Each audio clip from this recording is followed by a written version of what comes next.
The Dead Sea just fulfilled an ancient prophecy, and Christians around the world are in disbelief.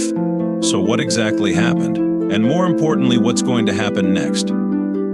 Well, before we answer those questions, make sure you take a second to subscribe so we can make God the biggest channel in the world. Now let's get back into it. The Dead Sea is home to huge sinkholes. These sinkholes are created when fresh water enters below the surface and combines with the salt and silt layers that comprise the white section of the beach. When the salt melts, it leaves behind a massive hole. The crazy thing is that some of these sinkholes are actually developing underwater. Driftwood piles, which are bleached white and look like old bones, surround the shore. If water bodies were to be ghost towns, Dead Sea would be at the top of the list. It's the lowest point on the planet, the hottest location in Israel, and no visible life can survive in its waters. With a moniker like the Dead Sea, one could anticipate a letdown. But the place's wonder never fades from the memories of those who visit. There's truly nothing else like it on Earth. Under the Dead Sea, fresh water from springs dissolves the salt and pushes through the silt, causing the ground to collapse. There's something beautiful about this, despite the fact that it may sound like a natural disaster, given the massive holes that are popping up everywhere. It resembles a tiny oasis surrounded by a barren wasteland of salt. The minerals left behind create distinct sinkhole. And you know what? The shoreline of the Dead Sea is dotted with these sinkholes. Sinkholes are increasingly appearing in some of the most dynamic areas globally around the Dead Sea and are posing serious problems. Why are the roads and beaches near the Dead Sea being closed? Sinkholes create major problems. They are appearing everywhere and causing the ground to become unstable, which is why beaches and roads need to be closed. It's too risky for people to use these places in a safe manner. Why is it that no one in this area can construct anything? Insurance companies won't cover the risks and nobody can build anything here. It's too risky to invest in building projects because of sinkholes and unstable ground. However, this is where it becomes intriguing. There is also life emerging from these sinkholes.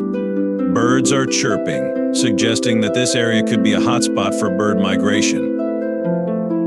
The sinkholes surround lush greenery, and people have even spotted fish in them. Yes, those are real fish.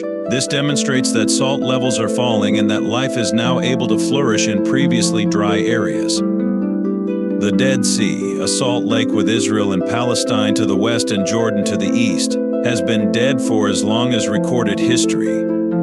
Scientists originally believed that because the lake is almost 10 times saltier than the ocean, neither sea life nor plant life could live there. In 2011, scientists found evidence of life beneath the Dead Sea.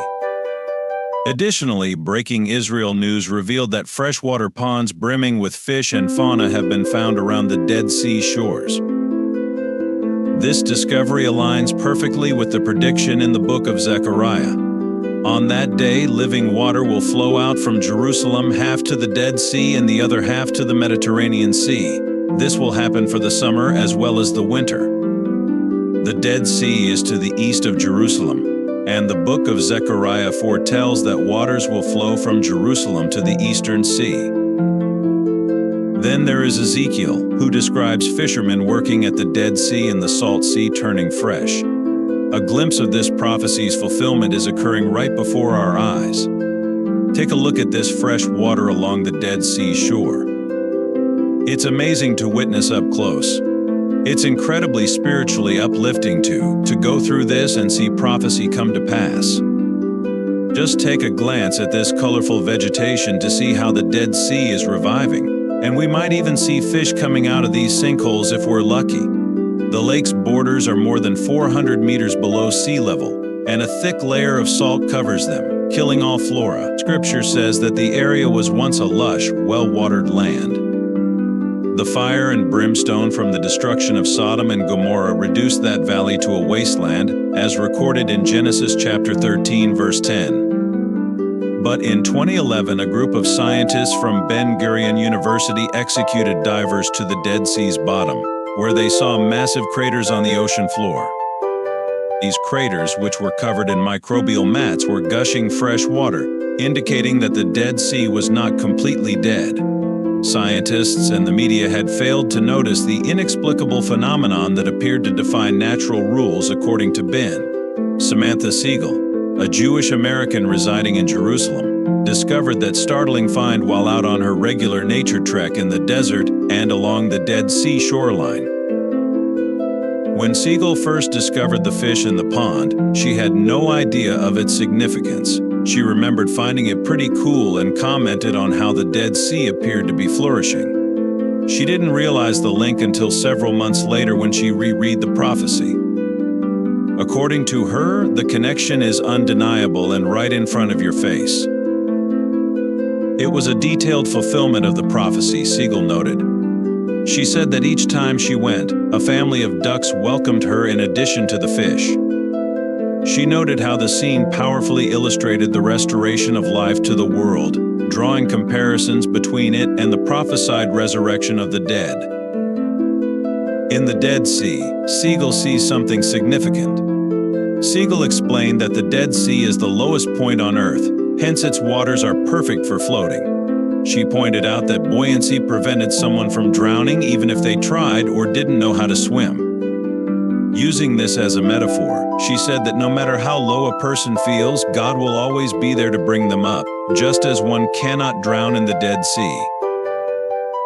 Have you ever wondered why tourists come to the Dead Sea to experience its buoyancy? How come the Dead Sea won't let you sink? The salinity of the Dead Sea is so intense that people can float with the water's surface at their chest and stand motionless without touching the bottom. It was a strange feeling. It's easy for many who float on their backs to read a book. If you toss a stick into the surface, it will seem to be lying on a mirror. During the Jewish revolt in AD 68, the historian Josephus records an amazing event. Vespasian went to the Dead Sea to verify the fabled assertion that no one could drown. He tied up some people who couldn't swim and threw them into the water.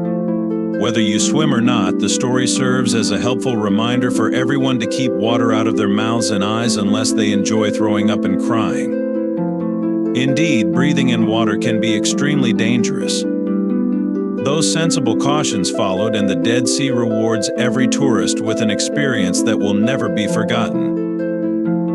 Many swimmers take handfuls of black mud and smear it all over their bodies when wading into the brackish water, all in the hopes of capturing a striking photo. Throughout history, the Dead Sea has had several names. The Bible refers to it as the Eastern Sea, the Salt Sea, and the Sea. This region has had a number of historical names, including the Deviled Sea, the Stinking Sea, and the Sea of Asphalt. Believe it or not, the area was well watered, once lush and lovely, comparable to the Garden of Eden.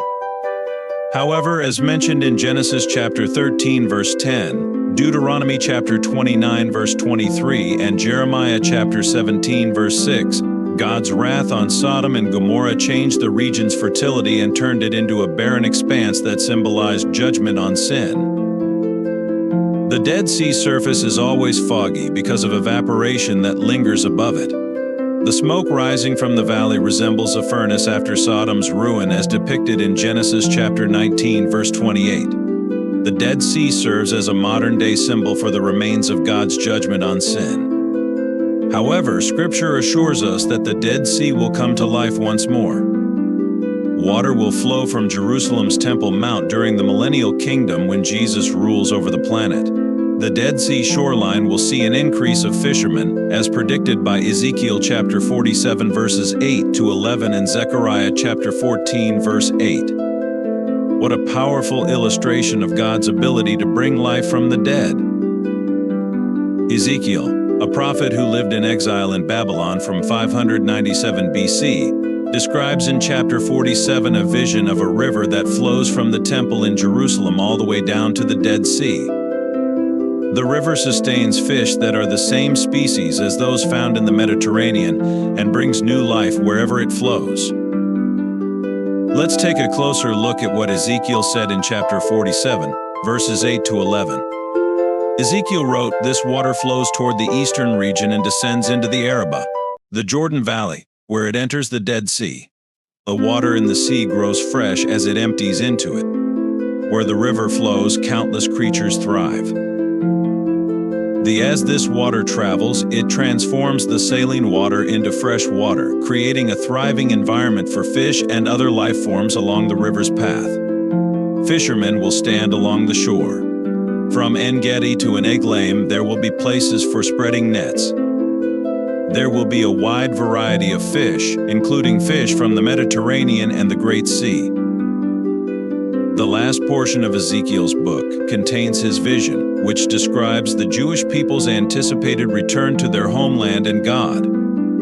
The resurrection of this lifeless body of water represents a future moment when Israel's fortunes, which were once downtrodden and abandoned, will be fully restored. And it's happening right now. Israel's economy is thriving, and it's become a powerful nation on the global stage. It's like seeing prophecy come to pass right before our eyes. A growing number of people believe that Jesus is the long-awaited Jewish Messiah. They believe Jesus will fulfill the prophecy by giving the Jews a new heart and sprinkling them clean of their sins, just like the Dead Sea. This ultimate restoration will happen when they return from all the nations where they were scattered for rejecting God's ways. You can be confident that every scripture prophecy will come to pass exactly as written. Approximately 75% of Ezekiel's prophecies, or 81% of all Bible prophecies, have already come to pass precisely on time. The final page of the Bible features a picture of a river of life flowing from God's throne from the book of Revelation, which tells the story of what will happen in the days leading up to the second coming. We're living in more momentous times than ever before, with the biblical symbolism of life from the dead pointing to both Israel and the return of our Messiah. It's currently unfolding just as Ezekiel predicted 2,600 years ago. One of his well-known prophecies, often seen as allegorical rather than literal, is becoming a reality. In short, the Dead Sea is coming back to life. When the Dead Sea is alive again, what will we call it? If you made it all the way to this part in the video, you may qualify for our membership, so you might want to listen closely. It's an exclusive area where we release videos that we cannot show to the general public yet. You'll get to see everything first and learn about truths that we cannot reveal anywhere else.